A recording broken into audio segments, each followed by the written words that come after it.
One of the greatest strengths and most iconic and most fun things about cannon is the amount of movement you get from sair, right?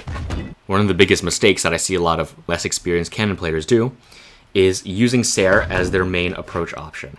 Now, as a general rule of thumb in Brawlhalla, you don't really want to commit to something as huge as, throwing yourself at your opponent with an attack like this, because if you miss, it's really easy to get punished, right? Approaching with cannon sair is especially bad for two main reasons.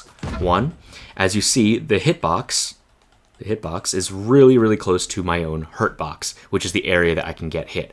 If me and my opponent attack at the same time, chances are he's going to beat me, because his hitbox reaches mine before mine reaches his, right?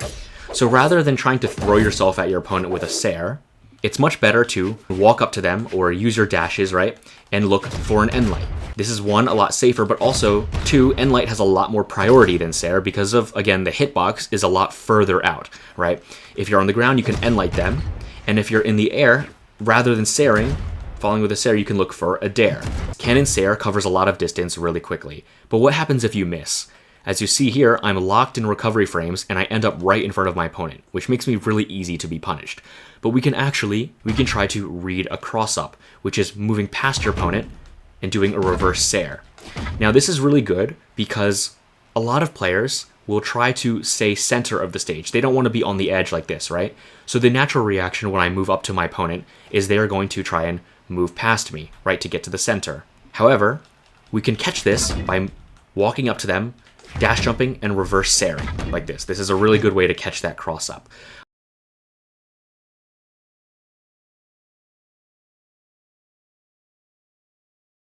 Another reason why this is a lot safer than just throwing yourself at your opponent with a sair is because of the position you end up at. Let's say, for example, I undershoot my sair.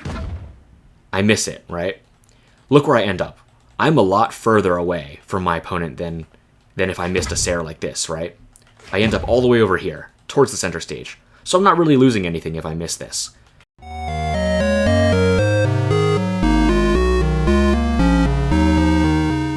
It's a little bit more optimal to look for a D-light or a side light punish rather than an N-light at later damages. Why is this? Well, it doesn't really matter at white damage. As you see here, N-light strings into basically everything. You can get a lot of reads off of N-light.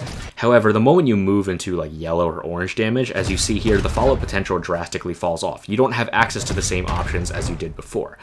This is in comparison to D-light, which of course is your true combo starter. So you're going to have access to the same combos at all times.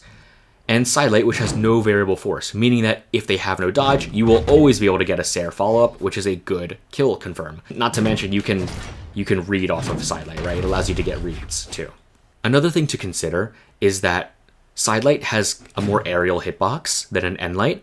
So if someone is in the air and they're trying to look to get to the ground and they have no options left, it's a little bit more optimal to look for a side light because it hits in the air rather than an N-light, which you see hits closer to the ground. It's easier to avoid or jump over. Side light reaches really, really far. Okay, I know side light and N-light kind of reach in the same area. They have a very similar range, but I feel like a lot of cannon players underestimate how big of a range cannon side light has. You see it kind of with a dash, it covers like a third of the stage, half of the stage, right? So don't underestimate the range of this move.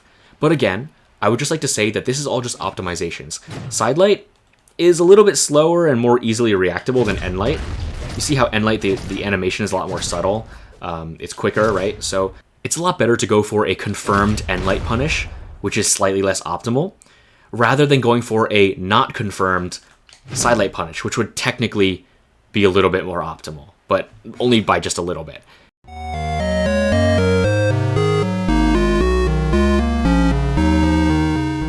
I'm sure most people watching this video won't need me to tell them that cannon nair is really good, right, for juggling people.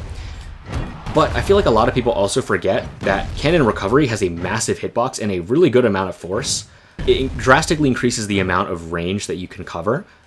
You see the nair covers right above you, and the recovery will cover in a 45-degree angle. Not to mention, look how huge this hitbox is. You miss on the edge, and the bow player does this, they do the recovery, and they catch you like that, and it's super annoying. Well, you could do the same thing with cannon, okay? The cannon player could also hit you with a recovery like this. Another really underrated thing you can do with cannon recovery is actually reading with it. For example, a lot of cannon players will, or people fighting cannon, will love to dodge up because the only way you can really cover it is with a jump GC sidelight, which is kind of hard to catch.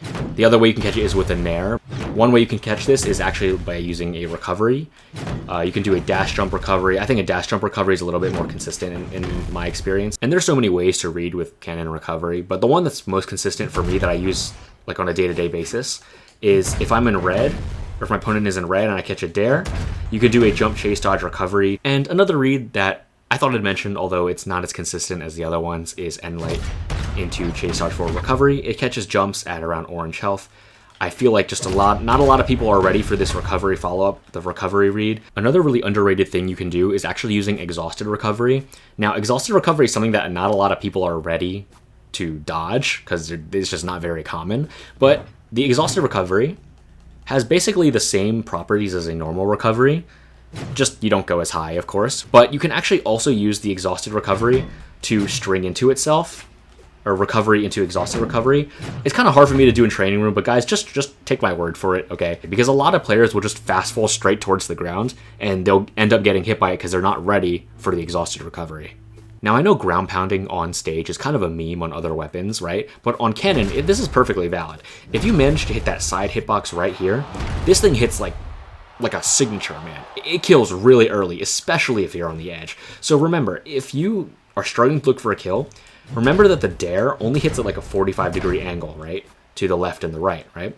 But the ground pound is the only thing that'll actually cover directly below you. So if you're hovering around this area, not a bad idea to go for a ground pound. If you hit them with this hitbox right here, it sends them in the air and you can look for a juggle situation, right? But even better, if you hit them on the side like this, it might just straight up kill them. And I'm sure I don't really need to talk too much about the strength of cannon ground pound as a normal ground pound. I mean, look at how strong that is. That killed at 100 damage, right? A lot of people off stage, or when they're sent off stage, they'll like to dodge down like that. So sidelight into ground pound is a very consistent read to go for.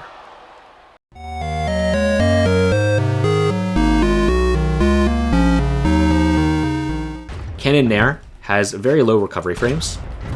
So what you can do is, if let's say you're standing around this far away from your opponent, you're too far away to hit a regular D-light, right?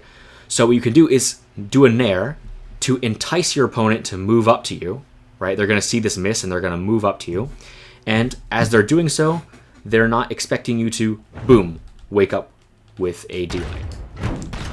Now, something to note about this, you don't want to do this too early in the match, because if you reveal your hand too early, then everyone's going to look out for this and they're going to be careful for it.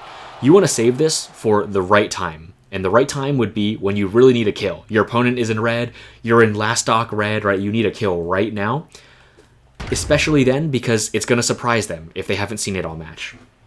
Alright guys, that's the end of the video. I don't have much else to say except thanks for watching. I didn't really plan to make any more guides, but I woke up in kind of a generous mood today. And also, I've just been really enjoying playing cannon recently, so I thought I'd make a guide. Anyway, thank you guys so much for watching, and I hope to see you next time. Bye.